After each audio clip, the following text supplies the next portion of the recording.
K-Top Productions. It's another live session with GFM Radio. I'm your esteemed host, Sanch the Sensei. 1 out of 2 on Straight from Concentrate every Sunday, 9 to 11 p.m. We are here today with your honourable rapper, Yung Saber. You want to tell them something? Yes, big up fam. You've done that already. We're here, man. So we're here, we're giving you another live session, another interview with the guys that you need to be tuned into, you need to be subscribing to, and you need to be listening to this shit and beyond. They're the ones that are going to be hot, and you heard them here first. Yung Saber, new singles already out. Talk to us a little bit about the music. It's a Ashanti vibe. The single is available to stream. Visual will be out tonight, 6:30 via GRM. You get it? Yeah, man. So we're just pushing, G. So that's the audio's already out. You're looking out for that 6:30 today, 6:25. Be one of the first to watch it. GRM to check that out. So even in regards to that, how did that track come about? What was the inspiration behind it? What was the kind of thinking, and what could people kind of look forward to in the visuals in regards to that? All right. So with Ashanti vibe, like I have an in-house producer, or one of my main in-house producers, Nizzy Trap. Big up. He when he's making beats, he'll send them over to me like, "Ro, what do you think of this? Whatnot, boom, boom, boom." So he sent me a Ashanti vibe, and it was like, it was the early stages, so there wasn't really much done to it, innit? Do you know what I mean? But he was going in like some type of like trappy, slow jamish type of way, innit? I said to him, "Nah, brother, like turn that into a drill thing, and then let's see what happens." You get it? Like I visioned it, you get it, and made him do it, and it was literally how my vision was. You get it? So when he sent me back the song, I was in Barcelona at the time. The day I was leaving, come on, man. The day I was leaving Barcelona, I wrote to it in the morning. Went to Unit 10 when I come back. Laid it, brother. Got the vibe for the video, because the video was actually meant to be shot in Barcelona as well, innit? Yeah. But cut a long story short, that didn't happen. We had to so we had to go around the thing anyway, and we just found another way of shooting the video, and yeah, man, it's a nice, epic. Yeah, man, it's nice. So I was reading through your biography, obviously I'm on Apple Music, listening to the tunes, just catching my vibe on the way down, and I came across that you are very admirably referred to as Mr. Consistent. So just give me a little... How did you see that, bro? Don't you worry, we do our research. You don't want to just come here and ask you about Boris, he's an idiot. So yeah, Mr. Consistent. Obviously, I took my own opinion of how I think you came in terms of how you've been knocking it about, but you give us a little bit of background about how that moniker came about, who gave it to you, do you appreciate it, you know? With the Mr. Consistent thing, it's like, I make a lot of music, bro. I'm very active, because like at one stage I was releasing a video every week, bro. Yeah, you check YouTube, I've got more videos than 50 Cent, bro. Yeah? More videos than Curtis Jackson. So that tells you, really. Yeah, like my work rate is spam. You get it? So cut a long story short, my close brethren, DJ as well, A-Class 365. He was like, "Bro, man, like you get me, you're Mr. Consistent, bro. Like you get it, nothing ain't stopping you, bro." So like he gave me the name, and then after he gave me the name and he used to sit on all these radio shows and stuff like that, everyone just kind of ran with it, like, yeah, Mr. Consistent, you get it? So, yeah. You know, I think it's good. I think there's a lot of power in the tongue and power in names, so obviously, hopefully that continues to push through in what you're doing. Looking into you further as well, correct me if I'm wrong, you hail from the southeast side of London, Peckham, correct? You started out as a grime artist. Tell us a little bit about that and transition and kind of how that all came about and when it changed. So my brother's an MC. His name's Breakman. It's associated with D-Double and Footsie. Yeah, like he's been making music forever, innit? From like the early days of garage, innit? So that was like my inspiration to make grime, innit? If that makes sense. Like, bro, grime wasn't about at the time, but it merged into grime, innit? So over time, I started writing little bars, whatnot, boom. Then, I got into it, innit? My brother started a little crew. I was in the crew, he was on Top FM. It's called South Central. And yeah, man, we was like one of the strongest in South London. The proof's in the pudding, innit? We got a song called Star Trek Rhythm. That was in like 2006. That done mad numbers. It was a mazza, you get it? Like, Channel U, like, yeah, man, it was mad. It was deep, innit? I don't know how much you can go into it. So we read that it was a little bit of internal politics that kind of brought about the end of the station and what you guys were doing with them. Was that more on their end, your end, or was it just something you'd rather not comment on? To be honest, we're gonna keep this positive. So, yeah, like, cut a long story short, they violated. You get all of that come to an end, not just for us, for everyone in South London. Yeah, and then after that, I was making grime for a little bit. Kind of fell out of love with grime. Well, not even grime itself, with the music that was being made at the time. I thought it was very cheap and very, yeah, you know what I mean? I like substance grime, innit? You get it? So, yeah, and I started making rap, innit? Like, I never really ever wanted to make rap, innit, if that makes sense. But one of my cousins was like, fam, you need to rap and that, bruv, man. You get me? Like, Peckham and that, bruv. You get me? Like, man, I have to rap. You get it? And then obviously he passed away. And then God rest his soul. Once he passed away, I just kind of got with the rap thing, innit? And been with it ever since. That was like 2010, yeah. So, one thing that always intrigues me, which I suppose as it makes a transition, I can ask your opinion. How much of an influence do you think on maybe grime artists that make that switch? How much of it do you think may have had to do with grime music not charting as successfully? Do you think that's a factor at all? That's a fact. That's a fact. It's sad, isn't it? Because obviously a lot of people have been in the thing for a long time. They've put a lot of blood, sweat and tears in it. But grime is a very hard sport, innit? And all I can say is, like, with grime, like,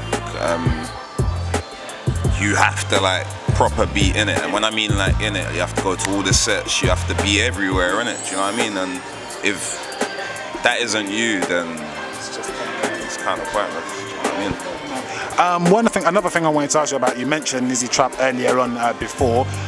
There's all this talk recently as well. We see a lot of producers have been, you know, getting in, I won't say getting in their feelings, maybe rightly so, maybe not getting the recognition they're supposed to, and so on and so forth. So how did your kind of producing relationships come about, and what level of importance would you actually give producers? Do you think they're as important as a lot of them are saying now? Producers are the most important. Without producers, there's no content, bro.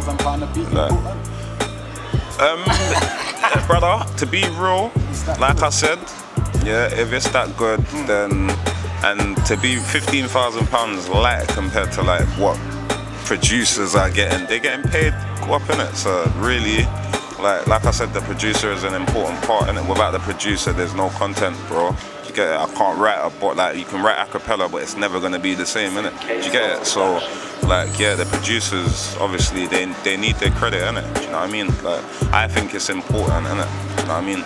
And also, it's important for artists is to have a good working relationship with the producer before you start making songs or songs you're gonna sell anyway, because that's when it starts getting political, innit? Do you know what I mean? If you're not good people with the producer and like you haven't done things by the book, then that's when things go mad. Producers start flagging your music on YouTube and doing it secretly. You know how it goes already, bro. So yeah, like it's important. It's very important. Treat everybody fairly, basically. And for your artistic process, because we see a lot of artists, I'll just do it as artists. Some of them tend to stick with a certain producer, or maybe one or two. So Nizzy's been with me from the intro. Yeah, I've got 3 producers I use, bro. There's other producers that are like, yeah, odd little beat here and there, but Nizzy Trap, Zappa, and a producer I manage called Spud. Yeah, like them 3 are my in-house producers because we have a good relationship, innit? Like I said, the relationship's everything. If you ain't got a good relationship, then it's pointless. I respect that. For me personally, I like that type of thing. I feel like you said, when people have got a relationship and a connection away from what we do business-wise, it just always comes with respect. So yeah, I have high respect from that. One thing I did find interesting, again, like I said, we do our research. Sous Chef. Tell us about that. We need to hear about that. Fam, nobody's asked me these type of questions before. Because I think it's important to show that, you know, artists have a lot of dimensions. Sometimes people are too quick to box them into a way, especially when they do a certain type of music, you understand? So I find it very interesting. Like, I already and thought, right, I'm a chef myself, not sous chef, obviously. So I just have to ask you, how did that come about? You worked in a Michelin star restaurant, you know, it's an interesting thing. They need to know about this. So with like, I've been cooking from like this age of 10, bro. So like cooking is just like second nature, innit? If that makes sense, innit? So over time, I was like, bro, you know, when you're in that stage of like come out of school, whatever, and college or whatever it may be, and you're looking for work, whatever, you don't always find the work that you necessarily want, innit? You're just finding work to just cut through, innit, type of thing, innit? And then that's where the problem starts, because it's like, raw, boom, you don't want to be at this place, innit? You get it? You're literally just doing it for the money, innit? You get it? So I wanted to be in an environment that actually like, innit? Do you know what I mean? Like, other than music, innit? Do you get it? So I went and took the steps to become a qualified chef. Yeah, and then, yeah. So what do you think of Jamie Oliver and his tendency to butcher other people's food? I'm gonna say this nice. Do you know what I mean? Like, obviously them lot are in, innit? Like, Jamie's in now, innit? So whatever, innit? But yeah, Jamie's just Jamie, innit? The jerk jollof rice or whatever, they just stop it. So dead. Everything, just stop I rate it. him though, innit? Because he's come a long way, innit? Do you get it? But yeah, man, some things. So maybe we'll be seeing a little restaurant or something coming up from you along the way. Is that possibly something you want to talk? Billion percent. I don't want to talk too much, but there's plans. Yeah, that's good. I like that. I have to ask, because it's what's going on right now. Wiley and Stormzy, what's your take? Is it good for the culture? Does it help? Do you think it's real? For the culture. It's sick for the culture. It's sick for the culture in the sense of like, these are two greats, innit? Yeah. We see people war all over the world, innit? Like rap wars and like, yeah. In the UK, no one really benefits off of it other than the labels, in the sense of like, when war's going on, the label that signed that artist, they're winning because the artist is getting more popular, which means more sales. Do you understand? Whereas like with this Wiley and Stormzy thing, it's like everyone's big people now doing big things, which means it's gonna be the world's gonna listen now, not just the industry and followers. The world. Do you think, though it's good for the culture, do you think maybe some moderation of the language would affect the content, or it should be moderated a little bit? What Suck your mum's a bit mad, personally. Yeah. What it is what like I think is sometimes with this whole thing, like people start getting in there. Remember once upon a time there wasn't Twitter and there wasn't these things, so there wasn't artists directly talking for themselves, and now we've got artists directly talking for themselves. It's not like Wiley piss Wiley off, he'll troll you, innit, bro? But everyone knows in the game Wiley will do that, innit? Do you get it? So you have to be a step smarter and just air that, innit? Do you know what I mean? So I think kind of Stormzy fell for the bait, innit? Do you know what I mean? So with that whole language thing, yes, a man just everyone being in their feelings, innit? Because Wiley was like, yeah, suck your mum, boom, boom, boom, rah, rah, rah. Then Stormzy's like, raw, yeah, boom. I slapped your brother in front of your dad, like it's all, do you know what I mean? Like, yeah, so. The only reason I ask, because I know obviously some people say, oh, they're just doing it for the whatever, but like you said, you get the fans that From nobody gets hurt, that's the main thing, innit? I don't think anyone's gonna get hurt from this, because this is the most commercial beef you could, do you know what I mean? So another thing I would ask is, if you, I won't say dream, because I think every artist is, you know, a god in their own right, but if you could collab with anyone in the scene right now, who would it be and why? So in the UK, it would be Gigs, because he's from my hometown. Do you get it? And I feel like Gigs helped build the scene, innit? Like, it's where it is right now, innit? If you're talking grime, Wiley is my favourite artist. You get it? Like, Wiley's my favourite artist overall. But if you're talking the US now, rappers, Jay-Z, no doubt. If you're talking singers, probably like Beyonce or Rihanna. You get it? Yeah.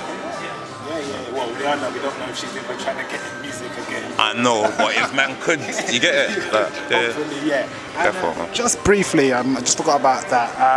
Diamond in the Dirt 1 and 2. Can you just tell us a little bit about it, the messages, the architecture of that, and you know what was the trajectory and the message that you were trying to get across Diamond there? in the Dirt 1 was like raw bomb. I've been grinding a long time, innit? Yeah, and sometimes people fail to notice a diamond in the dirt, innit? You get it? So I was just bringing it to light, like raw. I am the diamond in the dirt. Do you understand? Like, so doing Diamond in the Dirt was like, yeah, a big step for me, innit?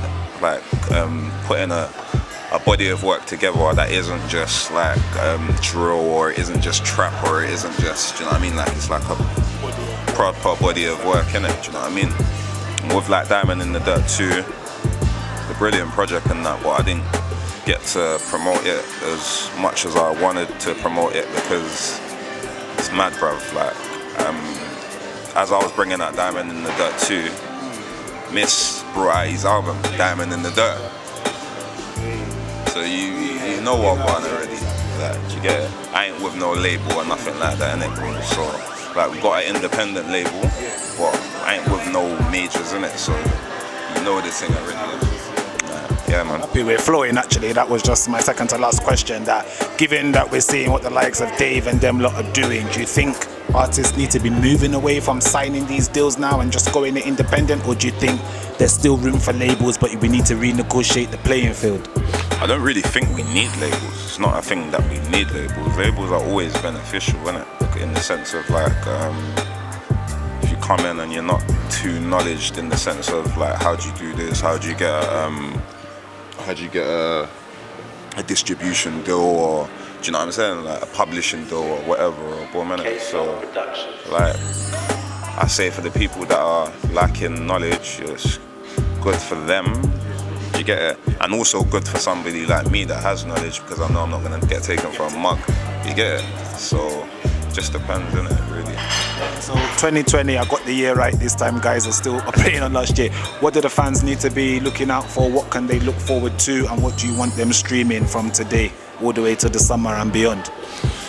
So what they can look out for is, like, really, I'm trying to get more into the acting thing, innit? Like, I've had like a few appearances in a few films, Brotherhood and Blue Story.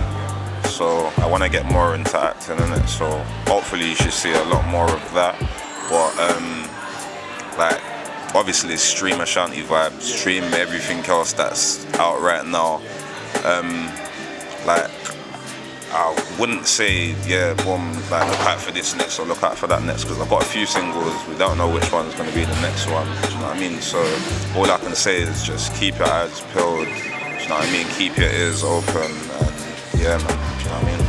But it's been a live session with JFM Radio, your host Sanch the Sensei with Yung Saber. Search him up on all the socials, Yung Saber. You find him on Apple Music, that's how I find him. Spotify, Ashanti Vibes, stream, guys. The visuals are out tonight, 6:30 on GRM, 6:25. I want you guys all there like you are when they're dropping new Jordans and the new FIFA. Do you want to just give them your socials? I don't know if anyone's like different. Yeah. So Instagram is official_Yung Saber. Twitter is @Yung Saber. Snapchat @Yung Saber. Facebook Saber Pecky. Yeah, man. Well, Ashanti Vibes, audio's out, visuals out tonight, guys. Stream it, listen to it, and watch out for Saber. He's gonna be popping up in a lot this year, visually and audio-wise, and I want you guys to show him a lot of love and a lot of support. And until the next time, it's been another live session with GFM Radio. Sanch the Sensei and Yung Saber will be back again soon.